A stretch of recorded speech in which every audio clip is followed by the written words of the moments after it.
ልንገርሽ ጃኒ እንደ አዶና አይነት ፍቅረኛ በህይወትሽ በህልምሽም አስበሽው አታውቂ።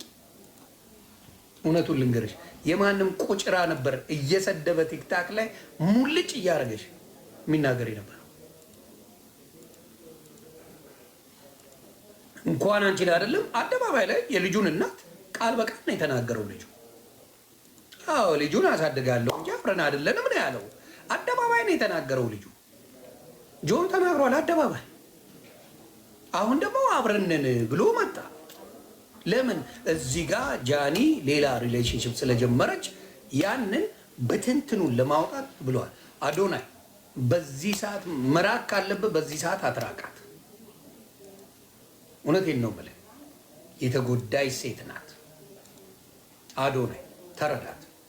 እኔ እንደ ታላቅ ወንድም ነው የምልህ፣ ተረዳት። በጣም የተጎዳች አቢዩዝ የተደረገች ሪሌሽንሽፕ ምን እንደሆነ የማታውቅ ልጅ ያለ ማስረጃ በጣም የተወቀጥኩ ሰው ስለሆንኩኝ ህመሙ ስለማቅ ጆን ዳንኤል እውነት የሚያዘጋ ከሆነ መረጃ ጥርት ያለ መረጃ ይምጣና ይረገጥ።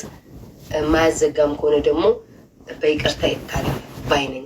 የጃኒም ደግሞ የመጨረሻ የምናገረው ነገር ቤታይ ወሬ የጃኒም ደግሞ ማለት ነው የእውነት እች ልጅ እንደዛ ተቆራርጣ ምናምን ከሆነ እንግዲህ እኔ ህግ እኔ የለም እላለሁ፣ እናንተ አለ ትላላችሁ።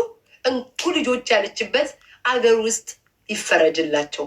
አዎ እኔ እዚህ ውጭ ስላለው ህግ ይኑር አይኑር እማቆ ታሪክ የለም። እናንተ ግን የምታውቁ ካላችሁ ጆን ዳንኤል እና ጃኒ ከተቻለ በሽምግልና ይጨርሱ። የመጨረሻ መዝጊያ ነው። በሽምግልና ሌላ ወሬ ከመጣ ደግሞ ማውራት የማይቀር ነገር እኔማ ተመቸኝ ለወሬው። ግን ጆን ዳንኤል እና ጃኒ የምትሰሙ ከሆነ በትልልቅ ሰዎች አላ ማርያምን ቁም ነገር ነው ቤታ በቁም ነገር የምታወራው። በትልልቅ ሰዎች በሽማግሌ ምናምን ብትፈቱት ይሻላል።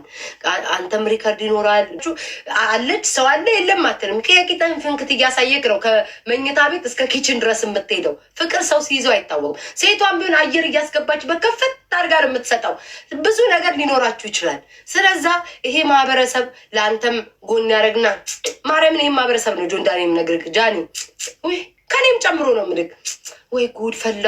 ድምፅኑ ናት፣ አካልህም ሴት ናት። ከዛ በሱ ደግሞ ሲሆን አባት ለልጁ ጥሩ ነው ምናምን እየተባለ እንደዚህ እያነካኩ ማለት ነው ሌላ ነገር ውስጥ እንትን ትላላችሁ። ከዚህ የእድሜ ልክ ሪከርዳችሁ ቪዲዮዎቻችሁ የእድሜ ልክ እንትን ነው የሚሆነው። አሁን ከኔ ጋር ብትጣላ ማለት ነው ጆን ዳንኤል አልዋሽም፣ ዛሬ ተናገርካት ነገር ብድግ አድርጌ አንተ እኮ ከጃኒ ጋር እንዲህ ነበርክ ምን አባት አመጣለህ እላለሁኝ።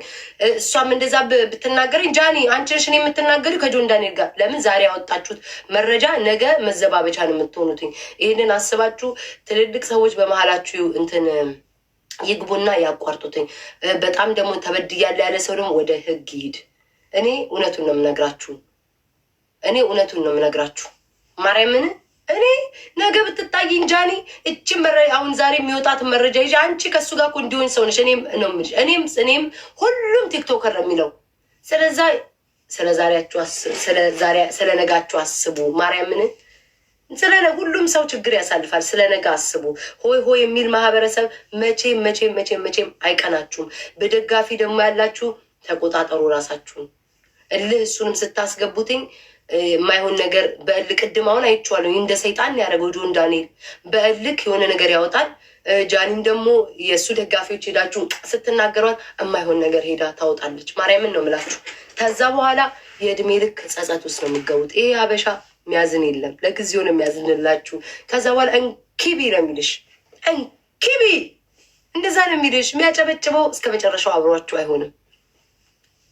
ጨርሻለሁ። ማርያምን እስከ መጨረሻው አብሯቸው አታዩም? እንዴት በጠዋት እቴቴ ቡና ጠጡ እቴትዬ በጠዋት ጆን ዳንኤልን ስብርብር አድርጎ ሰድቦቴ በደቂቃ ውስጥ ደግሞ ለጃኒ ደጋፊ ሆኖ መጣ። 2 ማሊያ ባንዴ ለብሶ መጣ። እንደሱ አይነት ብዙ እስስት መሰሎች አሉ። ተው እኔ ሁኔታው ሳይሆን ገብርኤልን በጣም እያሰጋኝ ነው። ግን በዚህ መሀል አዶና ያሳዘነኝ አይዶን ነው። እኔ እንጃ ጋይስ የእሱን ደግሞ እንሰማለን። የት መሄጃለን? የት መሄጃ የለን። ናዮስ ምንት ሊሆን ስንት ታሰባለ ጋይስ ማለት ጋይስ። አሁን ነገ ደግሞ ናዮም እንትንትና የኔ እናት እንዳውሷም ቆፍጥምጠን ንብረሽ ናዮዬ የኔን ግምት ነው ማስቀምጠው።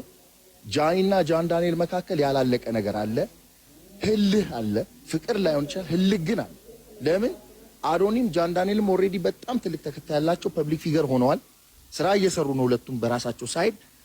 ስለዚህ የሆነ አንዱ አንዱን ጥሎ የማለፍ ነገር ፊሊንግ ይኖራል ብዬ አስባለሁ። እንደገና ደግሞ እውነት ማናሸው ይሆንዬ አንድ ወንድ ምንም ቱን የሱን ሴት የሆነ ወንድ ፒክ ሲያደርግ ወንድ ልጅ ጀለስ የሚሆነው ነገር አለ። ይሄ ውሸት አይደለም፣ ብዙዎቻችን የምናውቀው ሪያሊቲና እውነት ነው። ጃን ዳንኤል ባይወዳትም ህል አለበት። ስለዚህ እነዚህን ፋውሎች ኪፕ እያደረገን ያለው ልጅ ማንም በል ትላንትና ከሰማኸው እኔ አለ እቺ ልጅ ባልወዳት ነው ወይ ውክልና መሰጣት ባልወዳት ነው ወይ ሚሊዮን ብር አውጥቼ እንዲማረገው ሲል ነበር። አየህ ፖይንቱ እዛ ላይ ነው። ስለዚህ ስቲል አንድ እንዴት ነው ውክልናውን ኪፕ የሚያደርገው ይሄ ልጅ? ሌላ ፍቅረኛ ይዛ ሌላ ወንድ ይዛ ይሁን የትኛውም ዓለም ላይ ያታጣቀ ሙሉ ውክልና ሆነ ያለ። ስለዚህ እነዚህ ሁለት ልጆች መካከል የሆነ ያላለቀ ጌም አለ።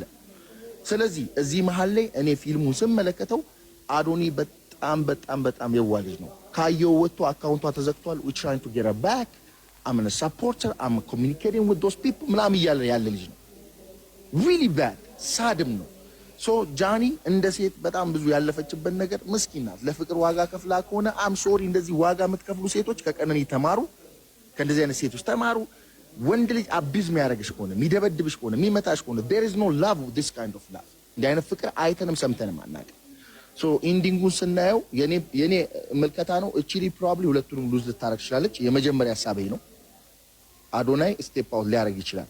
ማናችንም አላየነውም አዶናይ ቢያረግም ትክክል ነው ብዬ አምናለሁ። ግን አጠገቧ ቢሆንና ቢረዳት እንደ ሴት ግን ደስተኛ ነኝ። ይሄን ማለት የምፈልገው ቴንክ ዩ